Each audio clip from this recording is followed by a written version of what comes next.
ទិញឡានខ្មោ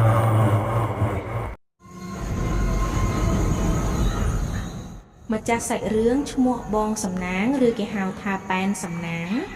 លោកពូមានអាយុ30ឆ្នាំគាត់មានប្រពន្ធឈ្មោះសុភានិងកូនប្រុសតូចម្នាក់ឈ្មោះវីរ៉ាពូណាងមានក្តីសុបិនមួយគឺចង់មានឡានផ្ទាល់ខ្លួនដើម្បីជួយធ្វើដំណើររកស៊ីដឹកភ្ញៀវទេសចរជាច្រើនឆ្នាំមកហើយគាត់សន្សំលុយបន្តិចម្ដងរហូតដល់ចុងឆ្នាំគាត់បានសម្រេចថាឆ្នាំនេះនឹងទិញឡានមួយឲ្យបានហើយព្រឹកថ្ងៃច័ន្ទពូណាងបានទៅរកទិញឡានមួយទឹកនៅក្នុងក្រុងសៀមរាបនៅទីនោះមានឡានជាច្រើនប្រភេទប៉ុន្តែឡានដែលទាក់ទាញចិត្តគាត់ជាងគេគឺឡានតូចមួយម៉ាក Toyota Highlander ពណ៌ខ្មៅតម្លៃថោកជាងឡានដទៃទៀតយ៉ាងច្រើនម្ចាស់ឡានជាបុរសវ័យចំណាស់ម្នាក់ឈ្មោះលោកសិនមុខគាត់ស្លេកស្លាំងបែបដូចមនុស្សមិនសូវសុខបងសំណាងបងចង់បានឡាននេះមែនទេលោកសិនសួរដោយសំឡេងស្រាលពូណាងក៏សួរឡាននេះតម្លៃតែប៉ុណ្្នឹងទេហើយបងហើយឡាននេះមានប្រវត្តិយ៉ាងម៉េចដែរបងលោកសិនមើលមកពូណាងដោយភ្នែកចម្លែកបន្ទាប់មកនិយាយថាម្ចាស់ឡាននេះពីមុនបានបាត់បង់ជីវិតក្នុងគ្រោះថ្នាក់នៅផ្លូវទៅភ្នំគូលែនអ្នកដែលទិញតឲ្យលក់មកវិញបានប្រាប់ថាខ្មោចនារីដែលស្លាប់នៅក្នុងឡាននេះនៅតែចូលចិត្តឡានញ៉ាំងមិនចង់ឲ្យអ្នកផ្សេងជិះទេពូណាងសើចហើយគិតតែមើលឡានហើយគិតថាគាត់ជាមនុស្សមិនជឿវាមិនអាចធ្វើអីបានទេដូច្នេះគាត់បានទិញឡាននោះក្នុងតម្លៃត្រឹមតែ$10,000តែប៉ុណ្ណោះថ្ងៃដំបូងពូណាងសប្បាយចិត្តណាស់គាត់បើកឡានជូនប្រពន្ធកូនដើរលេងពេញមួយថ្ងៃដោយគ្មានបញ្ហានឹងនិយាយថាតែប៉ុណ្ណេះបានឡានដឹកភ្ញៀវហើយតែចូលដល់ថ្ងៃទី3គាត់ចាប់ផ្ដើមសង្កេតឃើញអ្វីចម្លែកឡានរបស់គាត់គឺចតនៅក្នុងសម្យាបផ្ទះម៉ោងប្រហែល12យប់ក៏មានសំឡេងអ្វីមួយយ៉ាងដូចជាមនុស្សយំនៅក្នុងឡានកូនប្រុសគាត់វីរៈក៏បាននិយាយជាមួយម្ដាយថាម៉ាក់ដូចជាឮសំឡេងអីពីក្នុងឡានសុភាបានប្រាប់ប្តីប៉ុន្តែពូណាងនិយាយថាក្មេងជាតែខ្លាចជាតែគិតទេសំបីតែខ្ញុំក៏មិនឮអីដែរប៉ុន្តែក្រោយមកគាត់ចាប់ផ្ដើមមានអារម្មណ៍មិនស្រួលពេលនៅក្នុងឡានម្នាក់ឯងពេលខ្លះបើនៅកន្លែងស្ងាត់ហើយមើលតាមកញ្ចក់គាត់ឃើញរូបស្ត្រីម្នាក់នៅកៅអីខាងក្រោយតែពេលគាត់បែរមើលវិញគ្មានមនុស្សនោះទេតែគាត់គិតថាគ្រាន់តែជាការសម័យប៉ុណ្ណោះថ្ងៃមួយពូណាងបានដឹកភ្ញៀវបារាំង3នាក់ទៅទស្សនាប្រាសាទបាយ័ននៅលើផ្លូវទៅប្រាសាទភ្ញៀវម្នាក់សួរគាត់ថា Who is that lady sitting behind ពូណាងភ្ញាក់ផ្អើលព្រោះក្នុងឡានគ្មាននារីណាម្នាក់ទេគាត់មើលតាមកញ្ចក់វិញក៏គ្មានអ្វីដែរ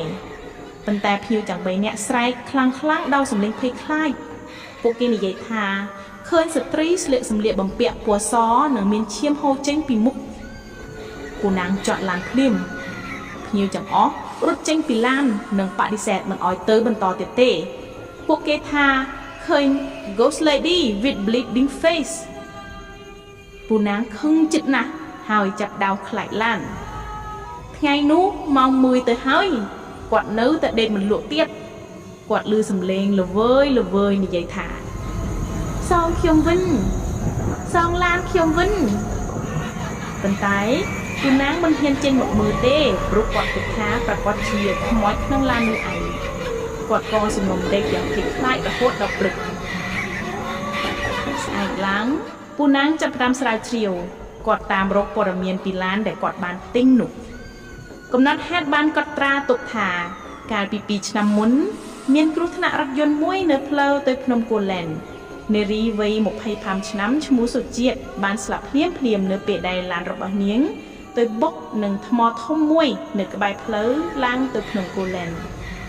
គេនិយាយថាមុនស្លាប់នាងកំពុងបើកឡានទៅជួបសង្សារ